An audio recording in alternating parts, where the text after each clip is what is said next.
Bonjour tout le monde, j'espère que vous allez bien. Cette vidéo est dédiée pour tous les francophones qui sont en train de penser, qui pensent initier à apprendre l'espagnol. Cette vidéo est pour toi. Bon, si tu penses, si tu veux apprendre l'espagnol, il y a des choses que tu dois savoir. Pour toi, qui est francophone, pour les francophones, il est plus facile d'apprendre l'espagnol qu'à l'inverse.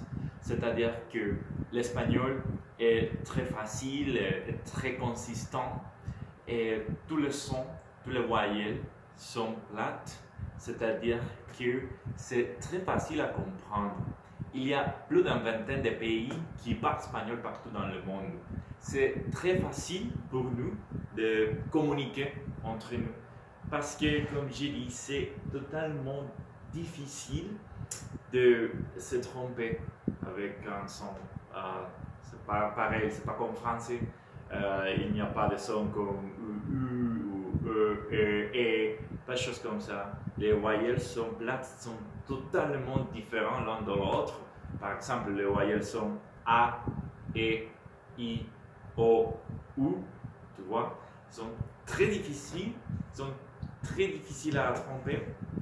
Et une autre chose importante en espagnol, même au début, même quand tu commences à parler espagnol, c'est très facile à communiquer parce que les natifs, les hispanophones, ils vont te comprendre.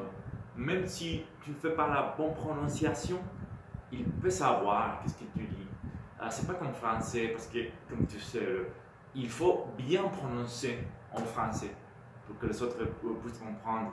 Mais ça n'arrive pas en espagnol. Parce que, comme je viens de dire, comme les sons sont totalement différents l'un de l'autre, même si tu n'as pas la bonne prononciation, on peut distinguer. C'est plus difficile, c'est plus facile pour nous, les hispanophones, quand tu parles espagnol, de comprendre. Bon, si tu veux apprendre une langue qui est parlée, comme je viens de dire, dans plus d'une vingtaine de pays, c'est une langue internationale. Par exemple, je peux dire que c'est une langue de l'Union européenne, c'est une langue de l'Organisation des Nations Unies officielle, c'est une langue de voyage. Si tu aimes, par exemple, voyager en Amérique du Sud, bon, la majorité des pays dans l'Amérique du Sud parlent espagnol. Beaucoup de destinations de vacances comme en République dominicaine, comme le Mexique, comme le Pérou, comme Costa Rica, parlent espagnol. C'est une bonne langue à apprendre. La construction en espagnol, c'est très similaire à la construction en espagnol. Alors, moi, je suis hispanophone, moi je parle anglais aussi. Mais pour moi, même si mon vocabulaire en anglais est plus riche, je me sens plus à l'aise. Pour moi, c'est plus naturel de parler français. Parce que, comme je viens de dire, la construction est très similaire entre l'espagnol et le français. Mais comme je viens de dire, moi je suis informaticien. La majorité de la terminologie informatique, c'est en anglais. En plus, je parle anglais il y a plus de 20 ans que j'ai commencé à apprendre. Mais le français, je commençais il y a seulement 6 ans.